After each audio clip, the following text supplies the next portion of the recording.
Inventing Reality. Section. False Balancing.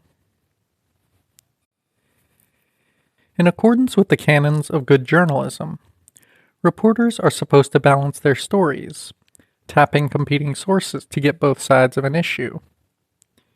However, as we have seen, even when statements from both sides are presented, they are often not accorded equal space, position, and frequency. There are several types of news exposure. First, there is one-shot coverage. A story is reported once, usually without prominent play, passing almost unnoticed before large publics, caught only by those who are specially attuned to the item, if even by them. Then there is sporadic coverage. An item gets intermittent mention, appearing once or twice, disappearing, then reappearing weeks or months later for another passing mention. Finally, there is saturation coverage. Something appears as a lead story on the evening news and the front page for days on end, and is given the kind of emphasis and repetition that makes it a visible part of the political agenda. Information and opinions that are troublesome to the powers that be are most likely to get one-shot coverage, if any at all. The rule that says journalists must present both sides of a story overlooks the fact that both sides may not be all sides. Important but less visible factors, extending beyond the immediate pros and cons of the issue, are habitually shut out. As we have seen throughout this book, these unexamined assumptions prefigure the limits of discussion about most domestic and foreign policy issues.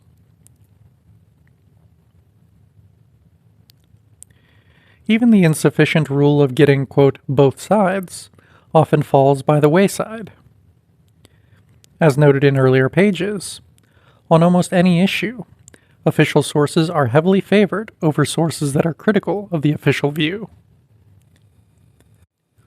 A study of National Public Radio's evening news show, All Things Considered, found that administration sources outnumbered responses from non-administration sources by nearly 2 to 1. The same is true of right versus left sources. Looking at NPR news programs, one critic concludes that right-wing spokespeople are often interviewed alone, while leftists, on the infrequent occasions they appear, are almost always offset by conservatives. Those who have position and wealth are less likely to be slighted in news reports than their critics, and they are more likely to be accorded adequate space to respond on the infrequent occasions they are attacked.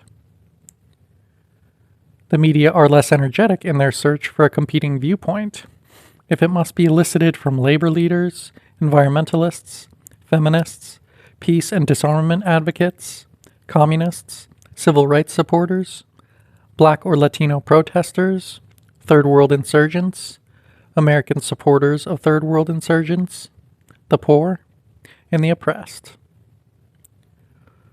Regarding media coverage of Africa, one critic remarks, quote, "Even when American newsmen take the trouble to visit Black Africa, they seem incapable of talking to ordinary people about what is happening to their country."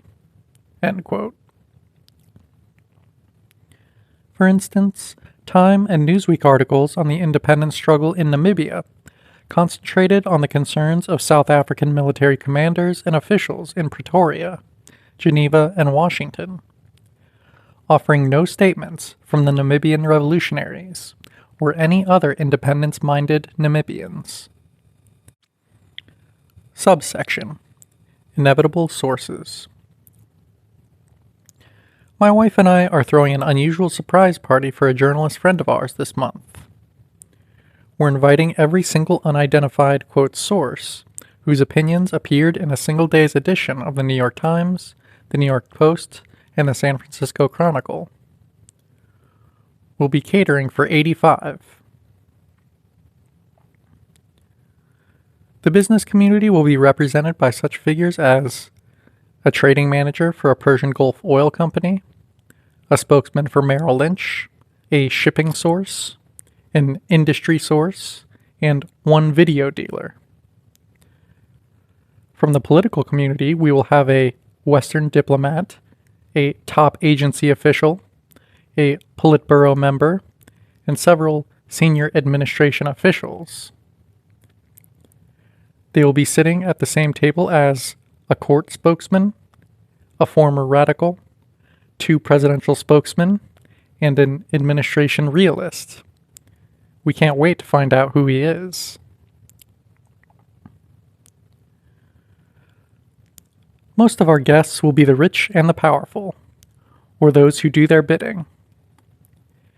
In an attempt to keep the guest list at a reasonable size, my wife and I decided not to invite such shadowy figures as many analysts, other economists, many sophisticated investment advisors, veterans, or those in the industry who believe. From Joe Queenan, The Phantoms of the Press, Commonweal, February 1988. End of subsection. What the press lacks in balance, it sometimes makes up for in false balancing, as when it tries to create an impression of even-handedness by placing equal blame on parties that are not equally culpable. Thus, for years, the news media ascribed the killings in Guatemala and El Salvador to, quote, extremists of both the left and right, when in fact almost all the killings were done by rightist death squads linked to the military and the military itself. The false balancing created a false impression.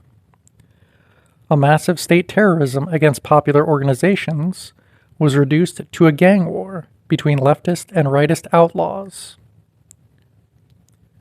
False balancing also allows journalists to adopt a condemnatory view of all sides, both those who are fighting for and those fighting against social justice. In this way, the press manages to keep an equal distance from both falsehood and truth.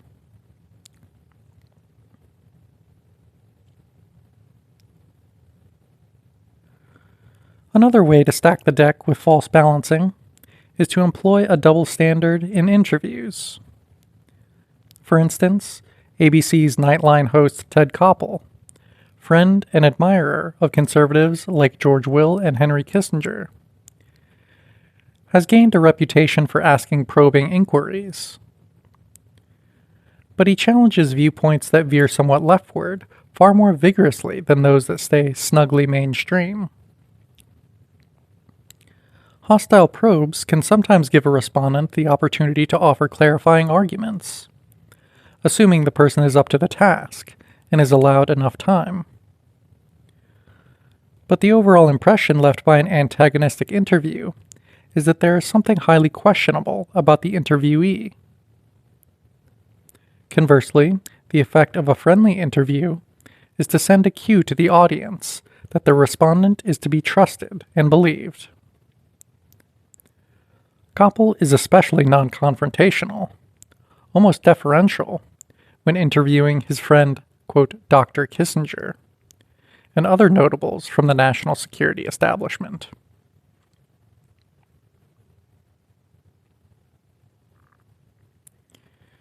The media claim to give us balanced opinion by offering a diversity of sources, but such diversity is usually bogus. False diversity creates a misleading impression of open debate and pluralistic choice in the media. Thus, on one ABC Nightline show, host Koppel introduced Richard Pearl as, quote, the Pentagon hardliner, against whom was pitted Richard Burt, the State Department moderate. Burt, the hardline Cold Warrior and cruise missile advocate, was considered a moderate by Koppel. And for even more diversity and balance, there was a third guest, former Secretary of State Alexander Haig, a Nixon hardliner and Cold War stalwart. This, quote, balance through diversity allowed for no critical questioning of the White House's foreign policy. in the major media, quote, both sides of an issue sometimes are nothing more than two variations of what is essentially one side. End of section.